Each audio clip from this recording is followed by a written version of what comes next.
अस्सलाम वालेकुम dear students. आज जो हमारा टॉपिक है वो है लीनियर डाइफेंटिन इक्वेशन। पहले इसकी डिफिनीशन और बाद में ये थ्योरम जो है इसको भी वो प्रूव करेंगे। तो डिफिनीशन कहते हैं an equation of the form ax plus by equal to c in two variables x and y is called linear Diophantine equation।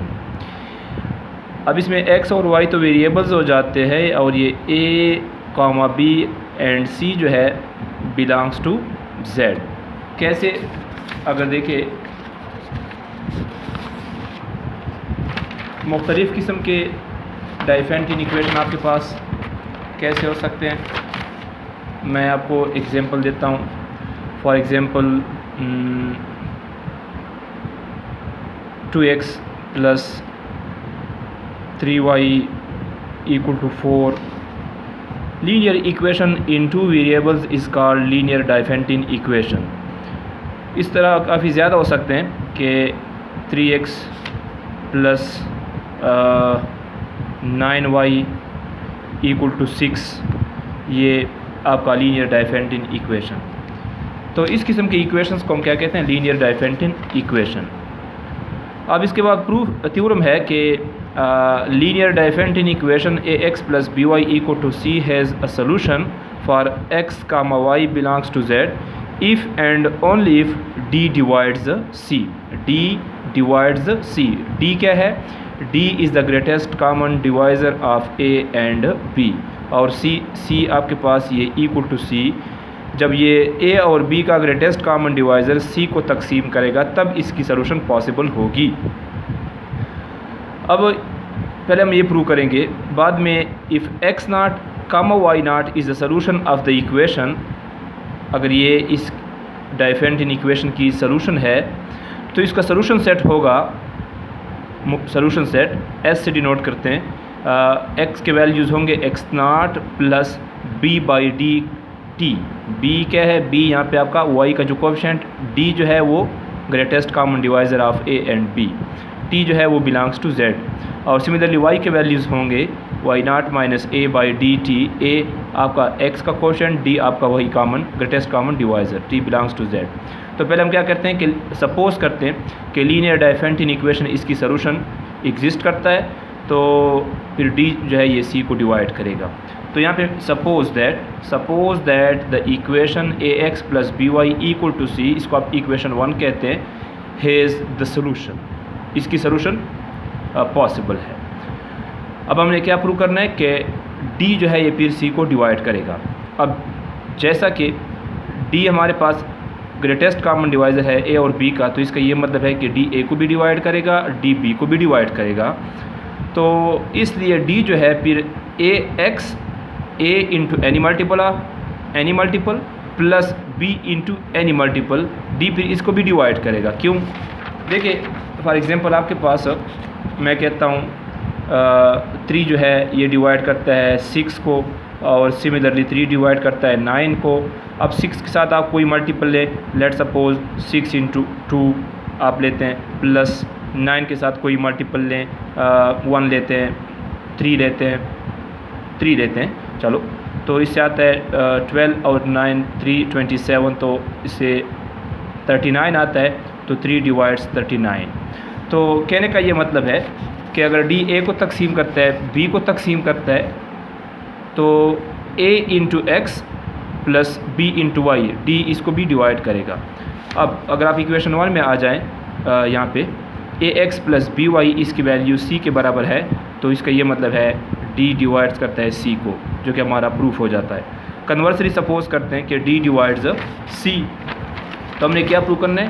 Then we have to prove that the equation जो आपका linear diophantine equation है has the solution. अब देखिए अगर d divide करते हैं c को, तो c बाई d आपका कोई कांस्टेंट आएगा c1 बिलोंग्स टू z, और c की वैल्यू हो जाएगी with the help of cross multiplication c1 into d।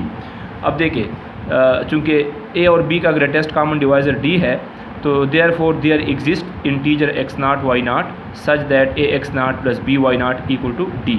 ये हम पहले पढ़ चुके हैं कि अगर डी इसका ग्रेटेस्ट कॉमन डिवाइज़र है तो आप इसके डी को इसके लीनियर कम्बिनेशन में लिख सकते हैं।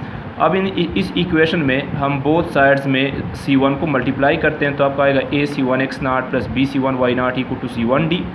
अब इसमें A इंटू C1x0 को मैं ब्रैकेट में लिखता हूँ प्लस B इंटू C1y0 को ब्रैकेट में लिखते हैं। C1 इंटू डी की वैल्यू इक्वेशन 2 में अगर आप देखें तो C के बराबर।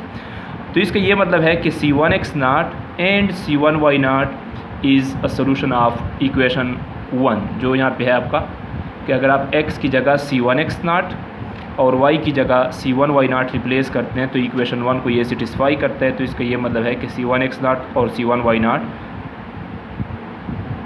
सोल्यूशन है। इसके बाद now to find the solution set, कि ये इसका सोल्यूशन सेट होगा। देखिए हम इसके दो सोल्यूशन लेते हैं कि x0 y0 और x1 y1, ये इक्वेशन 1 के दो सोल्यूशंस है। तो ये आपका ax0 plus by0 equal to सी भी होगा, क्योंकि ये x0 y0 आप इसमें पुट करते हैं, इसको सेटिस्फाई करता है, और x1 y1 भी इसको सेटिस्फाई करेगा। अब इन दोनों को हम सब्ट्रैक्ट करते हैं, इक्वेशन 3 और इक्वेशन 4, इसको हम क्या करते हैं सब्ट्रैक्ट, इसमें c कैंसिल करते हैं। तो इन ax0 minus ax1 plus by0 minus by1 equal to 0। अब इसमें आप a कामन लेते हैं तो x0 माइनस x1, b कामन लेते हैं y0 minus y1 equal to 0। इसको आप राइट पे शिफ्ट करते हैं तो नेगेटिव हो जाएगा 12 यहाँ पे, इसमें आप नेगेटिव पे कामन लेते हैं तो x1 आगे आ जाता है, x0 माइनस x0 हो जाता है। तो इसमें इसको इक्वेशन 5 कह दें। अब इसके बाद चूँकि देखिए यहाँ पे since a comma b equal to d there exist relatively prime integers a1 and b1 such that, कैसे होंगे ये,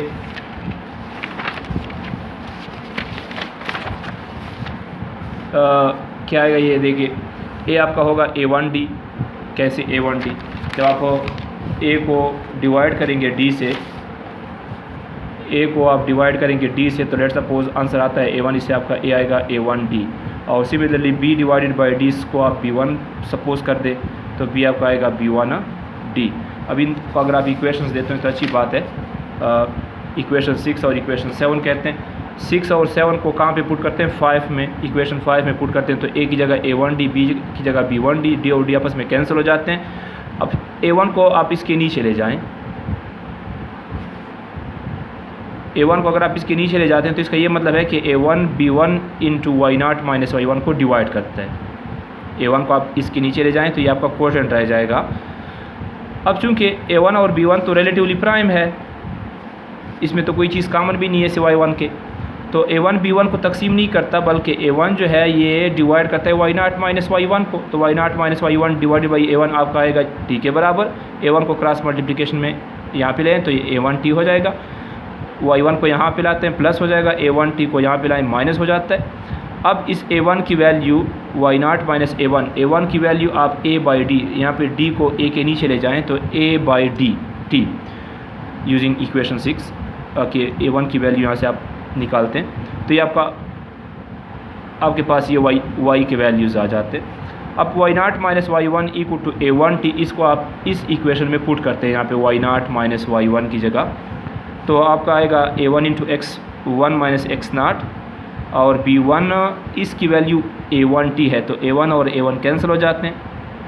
इसमें आपका x1 आ जाएगा x0 प्लस b1t, b1 की वैल्यू आप लिखते हैं b बाई डी, तो x1 आपका हो जाएगा x0 plus b by D into T. तो ये आपके x के वैल्यूज़, यहाँ पे ये आपके y के वैल्यूज़, इसमें सोल्यूशन सेट आप देखें इसका आ जाएगा। तो बस आज तक यही काफ़ी है। नेक्स्ट क्लास में इंशाल्लाह इसके एग्जांपल करेंगे। इसके मेरे 3-4 एग्जांपल आपके नोट्स में मौजूद होंगे। तो इंशाल्लाह नेक्स्ट क्लास के लिए अल्लाह हाफिज़। अल्लाह।